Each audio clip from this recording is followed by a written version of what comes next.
Student आज हम cross product सदिश गुणन का इंट्रोडक्शन करने जा रहे हैं और आपको इसके पॉइंट्स को समझना है पॉइंट वाइज कि किस तरीके से क्रॉस प्रोडक्ट किया जाता है।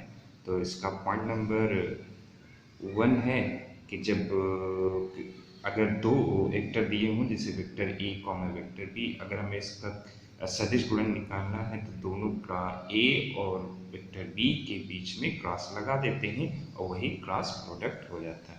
क्रॉस प्रोडक्ट इसे कहेंगे या सदिश गुणन कहेंगे, लेकिन इसको करेंगे कैसे? इसके लिए सबसे पहले हम ए क्रॉस बी लिखेंगे और उसको हम सारणिक या डिटरमिनेंट में लिख देंगे। उस पर आई जे के सबसे ऊपर लिखे जाएंगे, उसके बाद जो है उनके कोफिशिएंट उनके नीचे लिख दिए जाएंगे। मान लीजिए क्वेश्चन हम लेते हैं कि vector A is equal to I plus 3j minus K cap, vector B is equal 3i minus 6j plus 7k cap. तो हम आई के जो कोफिशिएंट है वो आई के नीचे, जे के कोफिशिएंट है वो जे के नीचे, के कोफिशिएंट वो के नीचे।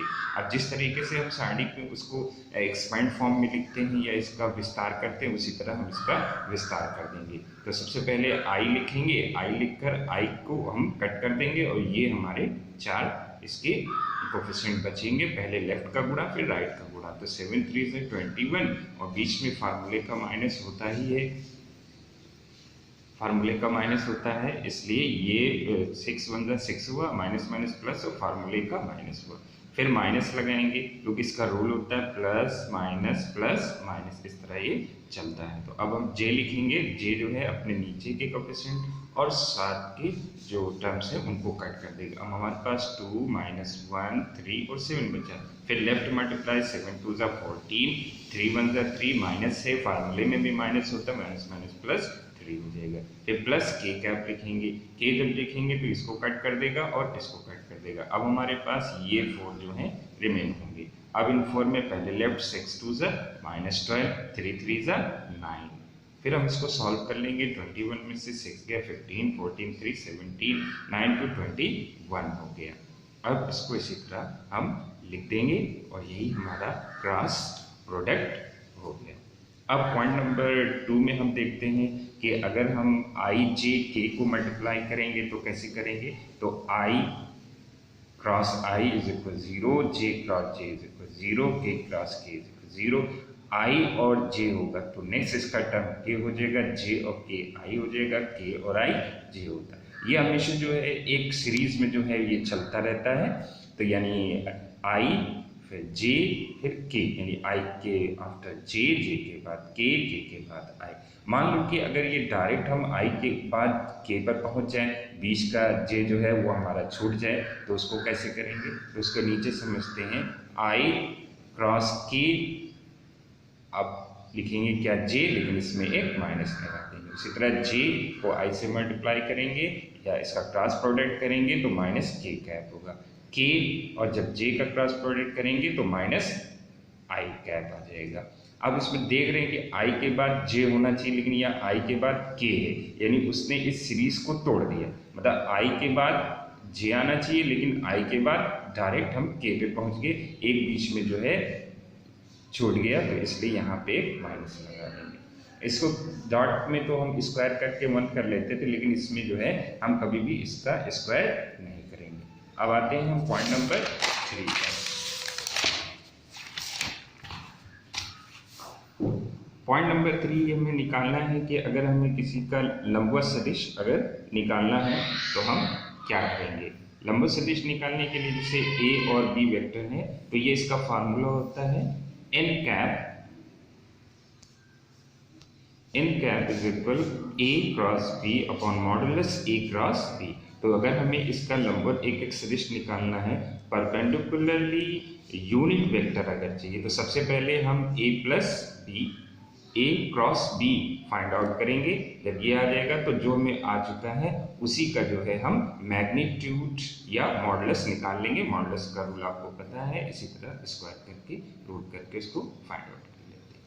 पॉइंट नंबर 4 है, अगर a और b दो वेक्टर हो और उनके बीच का एंगल अगर फाइंड आउट करना हो तो कैसे निकालेंगे। तो इसका फार्मूला ये होता है sine theta is equal a cross b upon modulus a modulus b।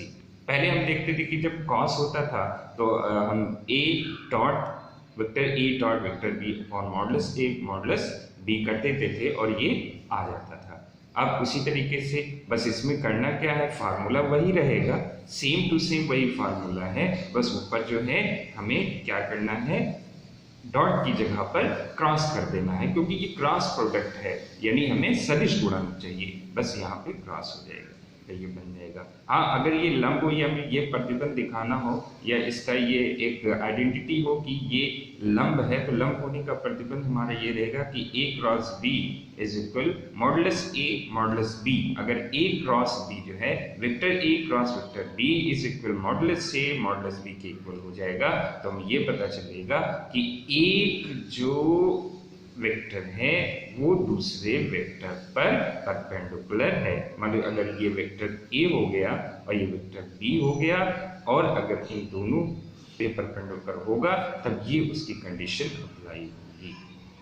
Okay, modulus निकाल सकते हैं, मॉडुलस जैसे पहले निकालते थे वैसे ही मॉडुलस इसका निकाल लिया जाएगा मैग्नीट्यूड का। पॉइंट नंबर 5 में आ जाते हैं। अगर हमें ट्राइंगल का एरिया चाहिए तो ट्राइंगल के एरिया के लिए हमको पहले से पता है कि अगर कोई ट्राइंगल हो तो उसका एरिया होता है हाफ इंटू आधार गुणे लंब, यानी बेस इंटू हाइट। तो यहाँ पे हाइट तो होती नहीं और यहाँ पे हाइट की जरूरत भी नहीं होती, इसलिए यहाँ पे हमेशा दो एडजॉइनिंग साइड की डिस्टेंस हमको चाहिए होती।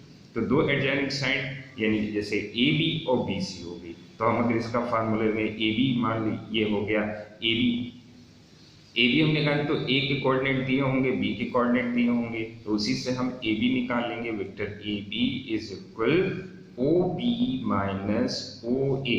अगर गिवन है तो नहीं है तो डायरेक्ट हम इसको रख के सॉल्व कर देंगे। फिर त्रिभुज का क्षेत्रफल का फार्मूला लेंगे, area of triangle half into modulus A vector A cross vector B. इसी फार्मूले को रखेंगे, यानी पहले ए बी निकाल लिया जाएगा और ए बी जब आ जाएगा तो उसी ए बी का हम मॉडुलस निकाल देंगे और वो हमको एरिया यहाँ पर शो करेगा। अगर हमें किसी पैरेललोग्राम या समांतर चतुर्भुज का क्षेत्रफल निकालना हो तो बड़ी आसानी से निकल सकते हैं। उसमें भी कोई दो साइड होनी चाहिए, उसकी एडजॉइनिंग यानी दो संलग्न भुजाएं हो, तो उसी से जैसे ये वेक्टर ए ले ये वेक्टर बी अगर निकल आएगा तो इसी का दोनों का हम मॉडुलस निकाल लेंगे। वेक्टर ए क्रॉस बी का मॉडुलस या मैग्नीट्यूड आ जाएगा, वह इसका एरिया कहलाएगा। इसमें 1/2 नहीं लगता, ये इसका फार्मूला है। हाँ, कभी कभी जो है इसके ये डायगोनल दे देते हैं या विकर्ण इसके दे देते हैं, तो विकर्ण जब देंगे तो कैसे निकालेंगे, तो जैसे यहाँ पे एक कोफिशिएंट दे देंगे ए का, बी के कोऑर्डिनेट दे देंगे, तो हम पहले ए बी निकालेंगे, ओ बी माइनस ओ। ये मान लीजिए कि ये सी डी है तो सी डी निकालेंगे तो ओ डी माइनस ओ सी हो जाएगा। फिर इन्हीं जगह पे सी डी और ए डी मॉडुलस निकाल के क्रॉस प्रोडक्ट निकाल लेंगे, वही हो जाएगा। पॉइंट नंबर 6 में क्या करना है, पॉइंट नंबर 6 में हमको ये देखना है कि दो रिलेशन होते हैं, जैसे कि हम डॉट प्रोडक्ट में देखते रहे कि A dot B is equal B dot A हो जाता था, यानी vector A dot vector B is equal vector B dot vector A equal होता था। लेकिन सदिश या वेक्टर क्रॉस प्रोडक्ट में ऐसा नहीं होगा। क्रॉस प्रोडक्ट में अगर आप ए क्रॉस बी करेंगे तो बी क्रॉस ए करेंगे तो इसमें एक माइनस लगाना पड़ेगा, क्योंकि ये डिटरमिनेंट का फार्मूला होता है। जब किसी रो को कॉलम में बदलते हैं या रो को रो में चेंज कर देते हैं तब उसमें एक साइन चेंज हो जाता है। ओके गाइस, इसके बाद हम आपको एक होमवर्क दे रहे हैं, ये आपको करना है। होमवर्क करके आप जो है इसको स्क्रीनशॉट लेकर आप इसको सॉल्व करें। सॉल्व करके आप अपने नॉलेज को कंप्लीट करें, ये आपको बहुत हेल्प करेगा।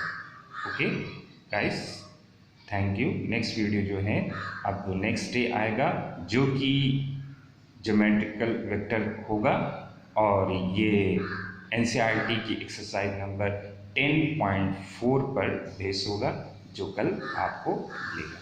Thank you guys.